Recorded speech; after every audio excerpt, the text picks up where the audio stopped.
Good morning students, मैं Sangeeta Bhalerao madam कक्षा 6वीं B और सी के बच्चों को गणित पढ़ाती हूँ। देखो बच्चों, पिछले वीडियो में हम लोगों ने प्रश्न संग्रह 31 इसके गणित जो है वो हम लोगों ने हल किए थे। सूत्र का उपयोग करके किस तरह से गणित हल किए जाते हैं यह भी इसका अध्ययन हम लोगों ने पिछले वीडियो में देखा था। अभी आज हम लोग इस वीडियो में देखने वाले हैं संपूर्ण क्रय मूल्य अर्थात लागत और लाभ तथा हानि। तो सबसे पहले संपूर्ण क्रय मूल्य या फिर लागत किसको कहते हैं, इसका अर्थ हमें समझ लेने का है। जैसे कि देखो, आप लोगों को मालूम है कि जब कोई भी चीज़ हम लोगों को खरीदनी है तो हम लोग दुकान में जाते हैं, लेकिन दुकान में जाने के बाद वह चीज़ हम लोग पैसे देकर खरीदते हैं, लेकिन वह चीज़ जो है वो दुकान में थोड़ी तैयार होती है, वह कंपनियों में तैयार होती है।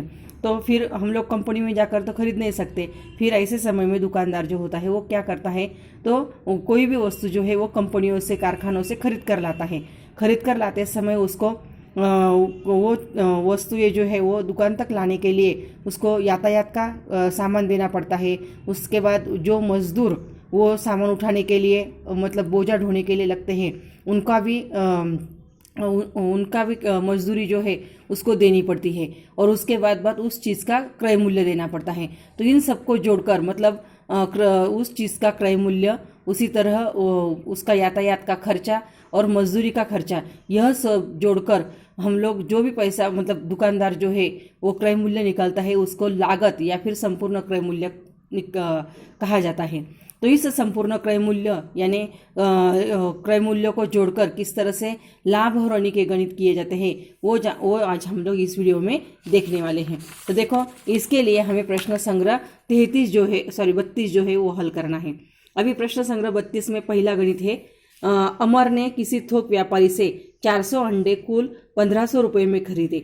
वाहन खर्च 300 रुपये देने पड़े। उनमें से 50 अंडे गिरकर टूट गए और बचे हुए अंडों को उसने 5 रुपये प्रति अंडे की दर से बेच दिया। तो उसे लाभ हुआ या हानि और कितने की हुई।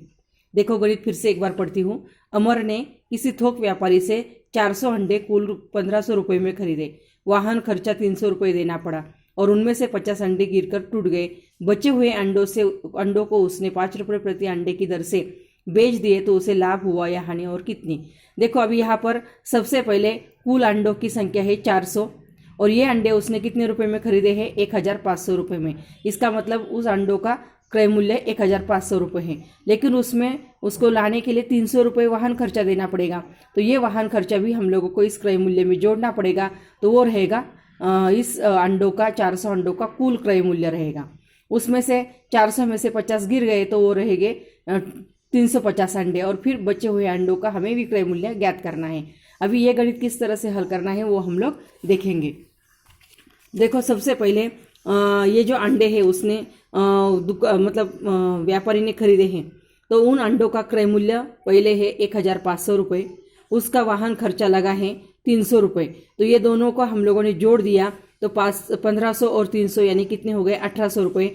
ये हो गया उन अंडों का कुल क्रय मूल्य। उसके बाद कुल अंडों की संख्या थी 400, मतलब 400 अंडे लाए थे। उसमें से टूटे हुए अंडे यानी 50 अंडे उसमें से टूट गए, तो कितने शेष अंडे यानी बचे हुए अंडे कितने हैं, 350। उसके बाद अभी एक अंडे का विक्रय मूल्य, मतलब एक अंडे कितने रुपए में बेचा, 5 रुपये में बेचा। तो बचे हुए अंडे कितने थे, 350। तो फिर 350 अंडों का विक्रय मूल्य बराबर 350 गुना 5। तो देखो, 5 शून्य शून्य, 5 5 25, हासिल 2, 5 या 15 और 2 17, यानी उसका विक्रय मूल्य कितना हो गया, 1750। अभी देखो, अंडों का क्रय मूल्य है 1800 रुपये और उसका विक्रय मूल्य है 1700 रुपये। इसका मतलब यहाँ पर क्रय मूल्य अधिक है, विक्रय मूल्य कम है। इसका मतलब इस व्यवहार में उस व्यापारी को क्या होने वाला है, हानि होने वाली है। इसलिए हानि का सूत्र है हानि बराबर क्रय मूल्य ऋण विक्रय मूल्य। तो फिर यहाँ पर देखो 1800 ऋण 1750 बराबर 50 रुपये। तो इसका मतलब अमर को इस व्यवहार में 50 रुपये की हानि हुई है। तो इस तरह से हम लोगों ने ये पहला गणित जो है वो हल किया है। तो उसमें संपूर्ण क्रय मूल्य किस तरह से जोड़ा है वो आप लोगों ने देखा है। अभी इसका आधार पर दूसरा एक गणित हम लोग देखेंगे। देखो, अब्राहम ने 50,000 रुपयों का माल खरीदा। कर तथा ढुलाई खर्च के रूप में उसने 7,000 रुपये दे दिए और पूरा माल उसने 65,000 रुपये में बेचने पर उसे लाभ होगा या हानि और कितने रुपए का।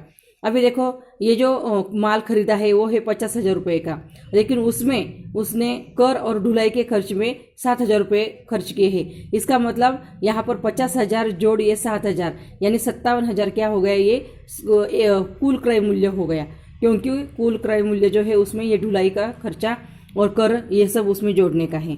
और फिर उसका पूरा माल उसने 65,000 में बेच दिया, यानी क्या, तो विक्रय मूल्य हो गया 65,000। तो इस तरह से हम लोग अभी ये गणित हल करेंगे।